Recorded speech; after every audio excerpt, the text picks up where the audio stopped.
Hey, church family, we just wanted to bring you up to date with some things round about the coronavirus and our church gatherings. Obviously, it's been so prevalent in the news and in our conversations, and so we just wanted to kind of give you an update of where we were up to as elders in regards to all of those things. Really, our response to the coronavirus is primarily about caring for our immediate church family, and particularly those who are vulnerable because of age or because of illness, or pre-existing conditions, and so we want to take care of them, and we also want to be responsible members of our immediate community as well in regards to how we respond to these things. So those are things that are informing and are going to inform our approach going forward round about these things. We also want to be really informed by what we believe and the trust we have in God. So we want to avoid being fearful in our response, but we also recognize we need to be wise as we consider the different practical implications of something like coronavirus. So with those things in mind, we're going to take some steps on Sunday and going forward, which are hopefully going to be helpful just in terms of doing those things, of being wise and being helpful to those who are maybe more vulnerable in our church family, but also being responsible as part of the community that we live in. So here's some things we're going to do. We really value the welcome that we're able to give folks, and normally that would be a hug or a handshake, and for some people even a holy kiss. And obviously all those things are really biblical, but we really want to welcome people well, but also wisely. So we're going to say if we can avoid physical contact, that would be a massive advantage, and really in line with the kind of guidance we're getting from the healthcare professionals. So we want to encourage you a hearty hello. You got a few days now to work on this, but a winning smile or an air five if that's what you would prefer. Just taking the opportunity to be wise around about the kind of personal touch and personal contact piece of all of that. And with that in mind, we're also probably going to have a reduced stewarding presence at the different entrances just to avoid multiple hands touching doors as much as possible. We'll probably leave doors open, so it might be a little bit drafty, or so you might want to consider coming dressed a little bit more warmly. We recognise it's normally cold anyway, but maybe just considering that as well, just coming. Nobody's going to look at you funny if you're wearing a hat or a scarf, just to kind of keep yourself cozy and amongst all of that. But just in terms of avoiding multiple touches on door handles and that kind of stuff, just to help with that. We are, as always, going to try and make sure the place is as clean as possible.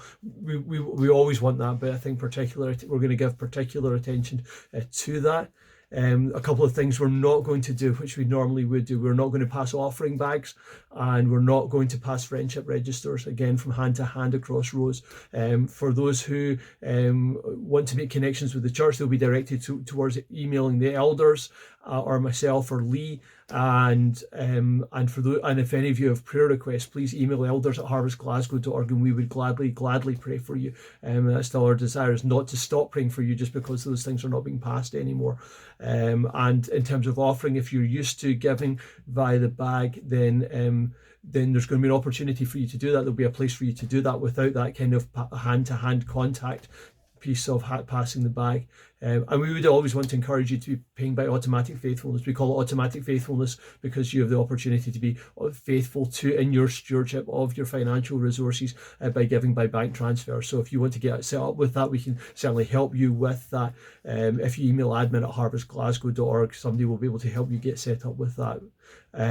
So a couple of things that normally would do. So offering bags aren't going to get passed. Stewarding, the friendship registers aren't going to get passed, and in terms of catering, we're going to serve tea and coffee, but we are going to, until further notice, we're not going to be serving food as part of that. So if you feel a snack, if you're prone to getting hangry after the service, or if you have kids who really will need the snack just to keep them going to allow you to hang out for a little while after the service, then we'd encourage you to bring your own for that purpose. But we're not going to be serving them, just again to avoid multiple hands touching and the potential for cross contamination and transmission of germs and so on. Just trying to reduce the capacity for all of those things.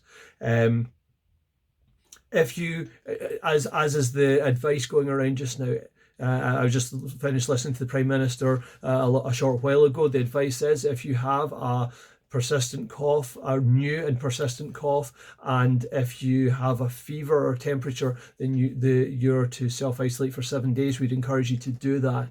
If you are fit into that category of being vulnerable, either because of age, I think the guidance seems to be over 60, or because of pre-existing health conditions which put you at risk, then the advice would be to stay home, and we'd want to encourage you to do that.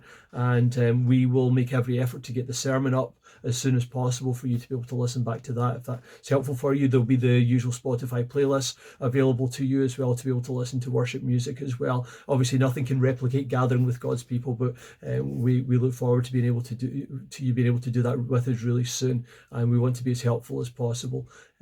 So I think that's all that I've got for us just now. We are really trusting the Lord in amongst all of these things. This is a great opportunity for us to love our neighbour and to be looking out for the people round about us and seeing how can we care for the people who God has placed in areas round about us. So let's take the opportunity to do that well. And as we gather together on Sunday, let's take the opportunity to celebrate Jesus with one another. Maybe just to say as well, if you're wondering, the Andrew Peterson concert is going ahead on Saturday night as things stand, and we're excited to have him come along and join with us as well as part of our weekend. So those are just some things just to let you know about. If you have any questions, as ever, with any of these things, email elders@harvestglasgow.org, or feel free to get in contact with me directly, Scott@harvestglasgow.org, and we'd love to be able to serve you in whatever way we can. You're loved.